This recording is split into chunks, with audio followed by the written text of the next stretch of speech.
एक सज्जन का नाम था दानचंद। गंगा जी से 12 किलोमीटर दूर उनका गांव था।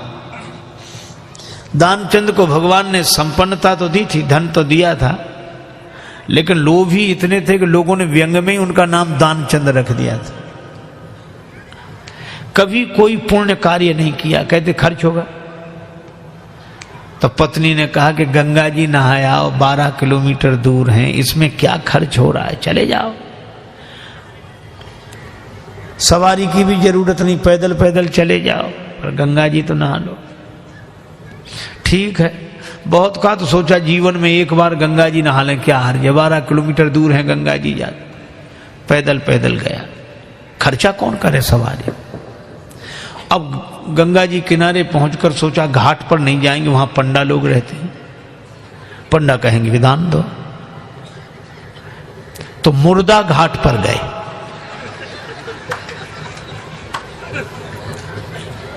अब मुर्दा घाट तो खाली रहता, कभी कभी दुनिया में अपने घर में कोई सीट खाली करता है तो मुर्दा घाट भरता है, बाकी तो खाली है। सोचा ये ठीक, न पंडा का झंझट, न दान का, न पुण्य का। गए सो कपड़े उतारे, इधर उधर देखा कोई नहीं है, सोचा डुबकी लगा ले। सो जैसे ही प्रवेश किया डुबकी लगाई। अब कथा बड़ी सुंदर है, भगवान को हंसी लगी कि इतना लोभी आदमी नहीं देखा। तो भगवान ने सोचा कि चलो आज हम इसको छकाते हैं। तो दानचंद ने देखा इधर उधर कोई नहीं था, पर गंगा जी में जैसे ही डुबकी लगा के और बाहर निकले, वैसे ही पंडा के रूप में भगवान उपस्थित। यजमान की जय हो।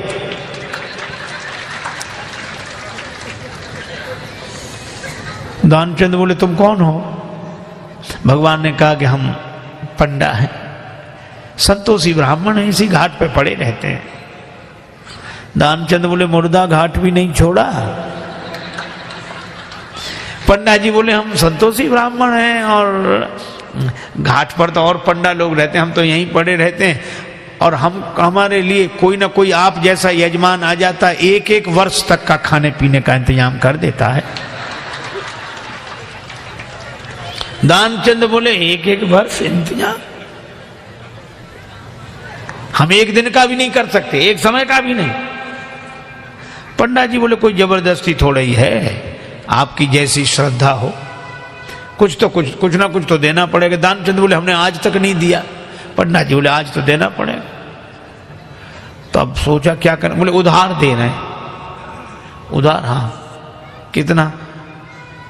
बस वो 1 धेला, उन दिनों चलता था 1 धेला, बस 1 पैसा।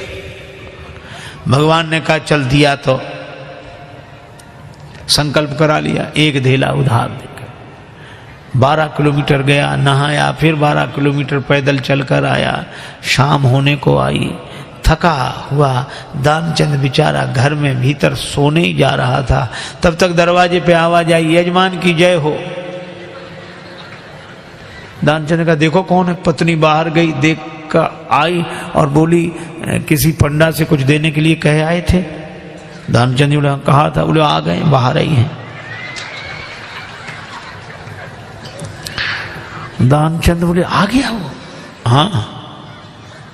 दानचंद बोले कि कह दो कि अभी दानचंद बीमार हैं, 2-4 दिन बाद आना। पत्नी ने कहा कि वो तबीयत खराब हो गई, वो बीमार ज्यादा है, आप 2-4 दिन बाद आना। पंडा जी बोले दान मिले चाहे ना मिले, पर हमारे संकल्प में वो हमारे यजमान बीमार हो, ऐसे संकट के समय यजमान को छोड़ना धर्म नहीं। हम भी यहीं रहेंगे जब तक वो स्वस्थ नहीं हो जाते, यही इंतजाम कर दे। आप तो सामग्री ला दो, हम तो बना लेंगे अपने हाथ से भोजन। पत्नी ने फिर जाके कहा, पर दानचंद भी अद्भुत आदमी, कहने लगा नहीं जा रहा ना। वो लोग कह रहे यहीं रहेंगे जब तक बीमार रहोगे। दानचंद बोला तो कह दो मर गए वो।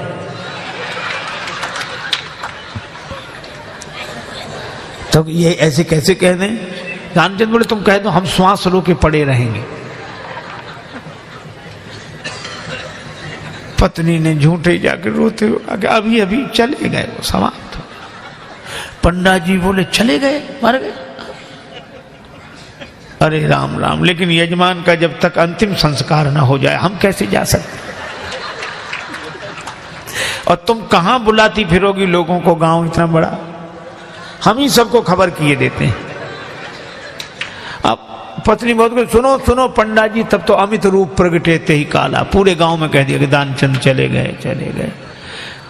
अच्छा, लोग सचमुच इकट्ठे हो गए और भगवान को भी मन में हंसी लगे, ऐसा जिद्दी आदमी श्वास रोके पड़ा। लोगों ने उसे मुर्दा समझकर उठाया। अब उसकी पत्नी रोवे, और वो सही में रोवे, वो कहे ये मरे नहीं हैं। और गांव वाले कहते जाने वाला तो गया, ये तो तुम्हारा मोह है। वो कहे कि नहीं मरे, गए वो तो। वो बेचारी रोती रही, कौन सुने। दानचंद को उठा लिया, बांध लिया, और वो भी बंध गया। भगवान ने कहा कि हद हो गई, ऐसा आदमी हमने नहीं देखा। भगवान को लगा कि सब हमसे हार जाते हैं, आज हम हार गए इससे। ले गए, चिता पर रख दिया, अग्नि लगने वाली थी। भगवान ने कहा ये मर जाएगा लेकिन देगा नहीं कुछ। तो भगवान ने कहा कि यजमान के कान में हम कुछ मंत्र बोलेंगे। हाँ ठीक है। सो भगवान ने कान में कहा, आया हूं बैकुंठ से तुम हित नाता जोड़।